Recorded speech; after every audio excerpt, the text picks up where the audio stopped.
Olá, pessoal. Hoje nós vamos trabalhar com o sentido conotativo e o sentido denotativo da linguagem. Mais precisamente com as figuras de linguagem. Pois bem, o sentido conotativo é aquele cuja palavra é trabalhada não no seu sentido próprio, mas não no seu sentido próprio, real, mas no seu sentido metafórico, simbólico, conotativo. Já o sentido denotativo é o sentido em que a palavra é trabalhada a partir de uma perspectiva literal, real. A palavra representando o que ela é de verdade. Podemos citar como exemplo do sentido conotativo, podemos citar, se eu dissesse, ele sempre foi um rapaz com coração de pedra. Ele sempre teve um coração de pedra. Observe que, a rigor, não existe coração de pedra. Coração é um músculo. Mas aí o que a pessoa quis dizer? Que ele é uma pessoa indiferente, que ele é uma pessoa insensível. Então a pessoa usou essa expressão para realçar o seu pensamento. Então, ele sempre teve um coração de pedra. Isso aí é o sentido conotativo. No entanto, se a frase fosse ele sempre foi um rapaz insensível, aí já seria o sentido denotativo. Não se fez o uso de uma linguagem metafórica. Podemos dizer que as figuras de linguagem são recursos estilísticos próprios do texto literário. Com isso, também não quero dizer que não seja possível encontrar na linguagem do dia a dia, na linguagem coloquial, uma figura de linguagem. É possível sim, mas as figuras de linguagem constituem um recurso estilístico próprio do texto literário, que é um texto que prima pela questão da subjetividade, é um texto que explora a imaginação, a ficção, que apresenta um compromisso com a arte, o texto literário. Já no texto não literário, que é um texto que trabalha com a clareza, a objetividade, trabalha a partir da realidade, dos fatos, um texto de caráter informativo, é comum se explorar o sentido denotativo, o sentido real das palavras. Hoje, não é viável trabalhar com todas as figuras de linguagem. Vamos trabalhar com algumas. Vamos começar com a metáfora. O que é metáfora? A metáfora consiste numa relação entre os seres. É uma relação que se estabelece entre os seres. É uma relação mais sutil, mais subjetiva. Vamos pegar aqui a letra de uma música do compositor Djavan. Ele diz: o amor é um grande laço, um passo para uma armadilha. O amor é um grande laço, um passo para uma armadilha. Nós temos aí uma figura de linguagem que é a metáfora. Temos a metáfora. Observe que o amor é um grande laço. O autor está estabelecendo uma relação entre amor e laço, por ser um compromisso. Já a comparação é um pouco diferente da metáfora.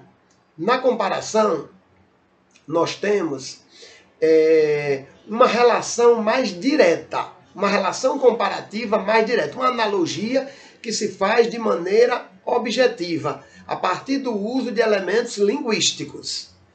Vamos pegar aqui uma composição do cantor Lulu Santos, do compositor Lulu Santos.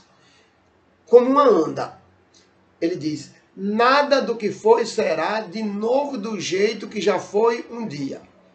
tudo passa, tudo sempre passará. A vida vem em ondas como o mar. Ele compara a vida com o mar.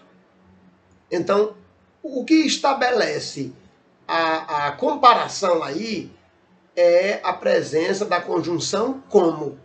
Daí você compreende que, diferentemente da metáfora, que não vem marcada através de elementos linguísticos, a comparação se estabelece a partir da presença de elementos linguísticos. Vamos para uma outra figura. Vamos para o paradoxo. Paradoxo ou oxímoro consiste em se estabelecer uma relação contrastante de ideias. É um choque de ideias. Se pegarmos a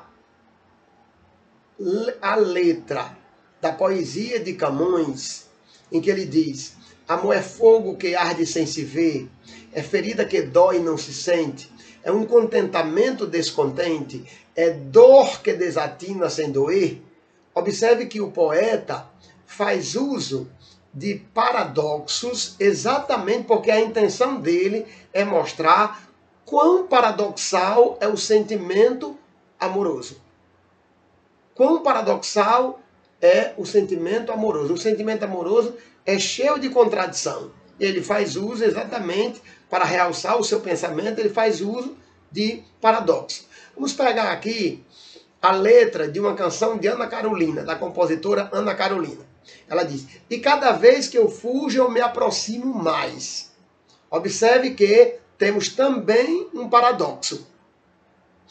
Agora, é preciso atentar para um detalhe que acaba, um sutil detalhe, que acaba diferenciando o paradoxo da antítese. Na antítese, temos palavras contrárias. Há uma relação contrastante a partir de palavras opostas, palavras contrárias, de antônimos. De novo, eu vou pegar um exemplo de uma música, né, um exemplo da letra de uma música da MPB, né, do compositor Lulu Santos.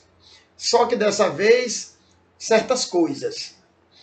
Ele diz assim: não existiria luz, não existiria som se não houvesse o silêncio. Não haveria luz se não fosse a escuridão. A vida é mesmo assim, dia e noite, não e sim. Observe que luz e escuridão, som e silêncio, não e sim, dia e noite, todas essas palavras são opostas, são contrárias, são palavras antônimas.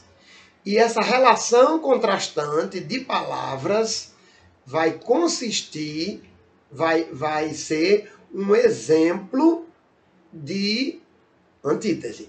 Enquanto o paradoxo trabalha com o choque de ideias contrárias, ideias opostas, é um conflito ideológico, é um conflito de ideias, a antítese se materializa a partir de uma relação contrastante estabelecida através de palavras, palavras contrárias, antônimas.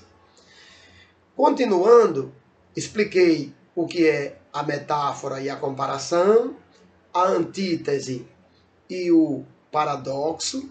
Vamos trabalhar agora com hipérbole e hipérbato. O que é hipérbole? A hipérbole consiste no uso de uma expressão que traduz um elemento que intensifica, que exagera. Vamos pegar a letra da música de Raul Seixas. Ele diz: eu nasci há 10.000 anos atrás. Observe que eu nasci há 10.000 anos atrás. Então há um exagero nessa música. Da mesma forma que, se pegarmos a letra de uma música do compositor Cazuza, ele diz assim, amor da minha vida, daqui até a eternidade. Nossos destinos foram traçados na maternidade. Aí vai falar, paixão cruel, desenfreada, te trago 1000 rosas roubadas. Então, você observa uma sequência de expressões que traduzem um exagero. Então, nós temos aí um exemplo de hipérbole. Diferentemente da hipérbole, que consiste em um exagero, o hipérbato consiste em se trabalhar a palavra, a frase, de maneira invertida. É uma sequência. O hipérbato consiste numa sequência alinear, né, no uso de uma sequência alinear. As palavras não estão distribuídas numa sequência lógica, numa sequência linear, que nós chamamos de ordem direta. Elas fazem parte da ordem inversa. Se pegarmos a letra da música do hino nacional, se pegarmos a letra do hino nacional, vamos perceber que o compositor Joaquim Osório Duque Estrada explorou bastante, além de outras figuras, explorou bastante o hipérbato. Ouviram do Ipiranga as margens plácidas de um povo heróico brado retumbante. Observe que, se reestruturássemos esse trecho da música na ordem direta, se desfizéssemos o hipérbato, ficaria: as margens plácidas do Ipiranga ouviram o brado retumbante de um povo heróico. Fica mais fácil compreender? Sem dúvida. Mas aí alguém poderia questionar, se fica mais fácil, por que o compositor, o escritor, não optou pela escrita na ordem direta, usando as palavras na ordem direta? Por quê? Por ser um texto literário, a maior preocupação de um escritor, de um poeta, de um prosador, não é com a questão da elucidação, da compreensão, com a questão da compreensão de quem vai ler o texto. Na verdade, esses autores trabalham também com a subjetividade e, principalmente, dependendo do movimento literário a que esses autores pertencem. O hino nacional sofreu fortes influências do parnasianismo, que foi um movimento literário extremamente preocupado com o aspecto formal da linguagem. Era a arte sendo usada em função da própria arte. A literatura se justificava, a poesia se justificava como um elemento de preocupação estética. Não é à toa que o poeta Olavo Bilac, em uma de suas poesias, Profissão de Fé, ele diz que eu invejo o ourives quando escrevo. Exatamente porque ele quer fazer da palavra a sua própria matéria-prima para esculpir o seu texto. Para esculpir o seu texto. Por isso é que o texto do hino nacional é um texto cheio de figuras de linguagem, principalmente hipérbato, inversão. Então, agora é claro, precisamos entender que se a metáfora, o hipérbato, a hipérbole, se essas figuras são importantes para o texto literário, elas não são importantes para o texto não literário. Porque não se pode exagerar em um texto de cunho informativo. É preciso que a pessoa se prenda às informações, à veracidade dos fatos. Não se pode propor uma escrita numa ordem inversa, porque isso vai dificultar o entendimento de quem vai ler o seu texto, da pessoa a quem se destina o seu texto. Por exemplo, no texto dissertativo argumentativo, destinado ao Enem, O ideal é que as frases, os períodos sejam produzidos na ordem direta, numa sequência linear. Ou seja, não se deve usar hipérbato, por se tratar de um texto não literário, por se tratar de um texto que prima pela objetividade, pela clareza, pela informação, pela argumentação das ideias. Então, expliquei metáfora, comparação, hipérbole, hipérbato. Vamos agora trabalhar com polissíndeto e assíndeto. O que seria um polissíndeto? Polissíndeto consiste no uso repetitivo de uma conjunção. O polissíndeto consiste no uso repetitivo de uma conjunção. Aí eu vou reforçar o que disse ainda há pouco.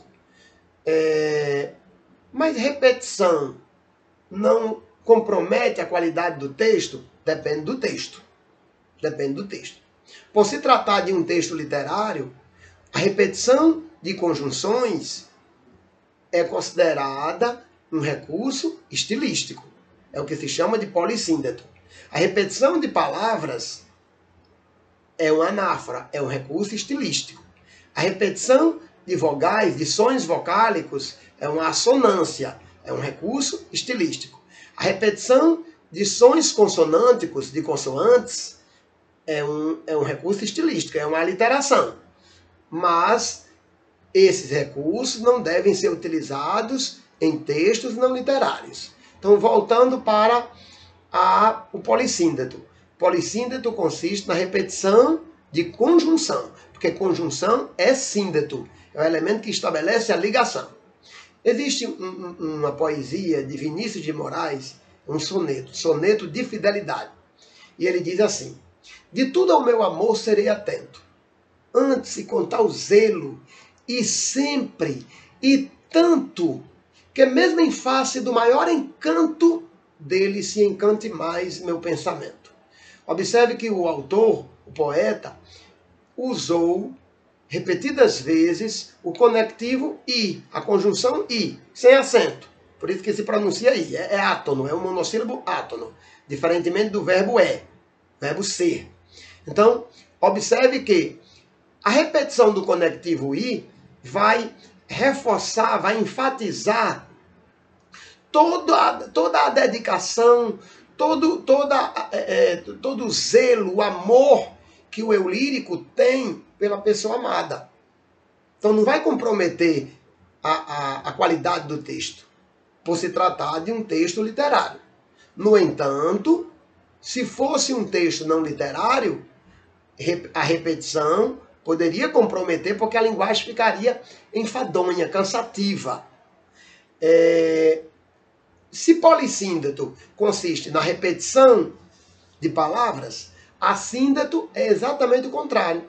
Consiste na ocultação, na ausência da conjunção.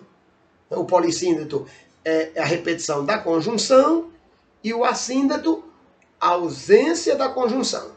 Existe uma frase histórica do imperador Júlio César, em que ele diz: vim, vi, venci. Observe que nós temos nesse período 3 orações, 3 verbos. E não se usa conectivo, não se usa conjunção para estabelecer ligação entre esses verbos. Portanto, eis um exemplo de assíndeto. Assíndeto é quando não existe repetição de conectivo, de conjunção.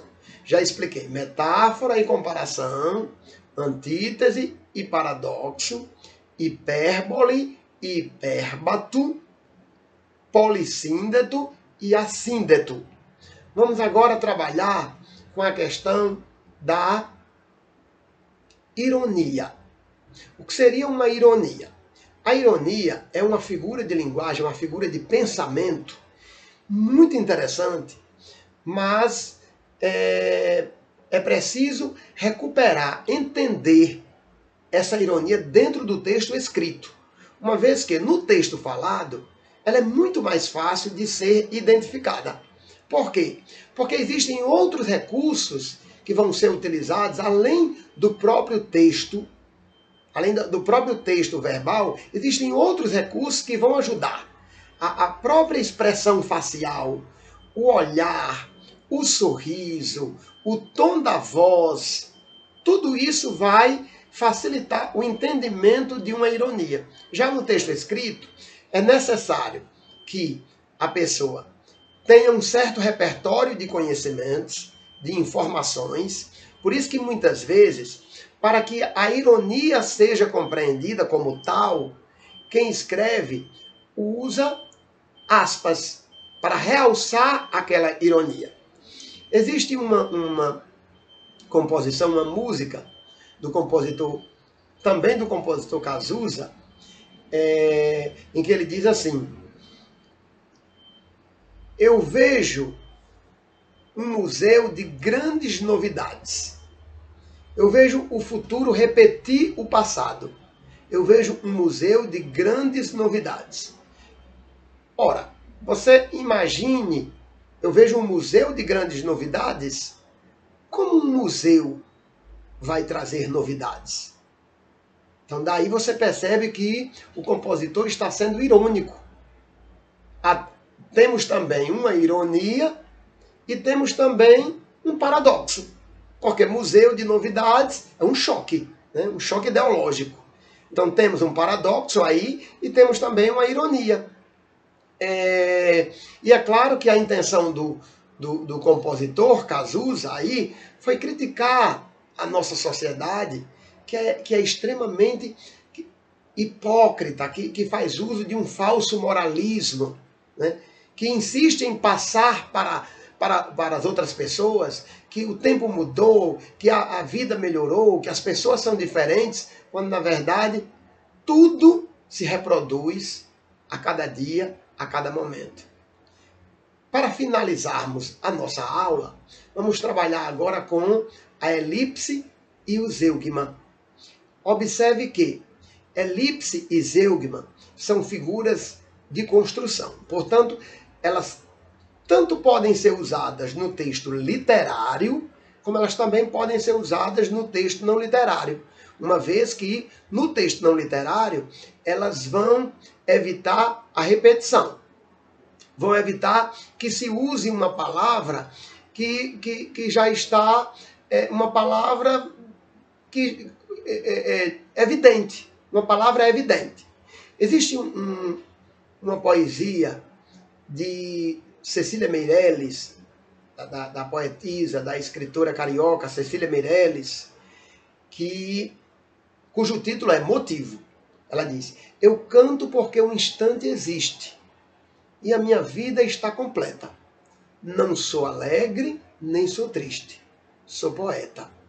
Observe que ela diz: não sou alegre, nem sou triste. Ela omitiu o eu, o pronome eu. Houve aí um sujeito oculto. Então nós temos aí um exemplo de elipse. Um exemplo de elipse. Agora, existe uma diferença entre elipse e zeugma.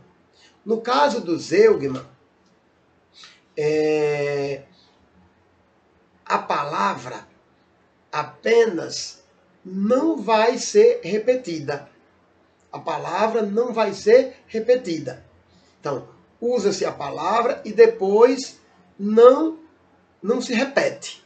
Então, quando eu pego, vamos pegar aqui um verso de uma música que diz assim: dói mais o seu silêncio que a sua agressão. Dói mais o seu silêncio que a sua agressão. Observe que, para não falar dói mais o seu silêncio que dói a sua agressão, a pessoa preferiu não repetir. Então temos aí o zeugma. O zeugma consiste na não repetição de um termo que, por já ter sido mencionado, fica claro que existe, está subentendido. A elipse geralmente não faz uso da palavra. A palavra está oculta, não faz uso da palavra. E ela não fora mencionada anteriormente. Já no zeugma, a palavra já fora mencionada anteriormente e apenas não se repete. Eu espero que vocês tenham tirado proveito desta aula de hoje e muito obrigado pela atenção.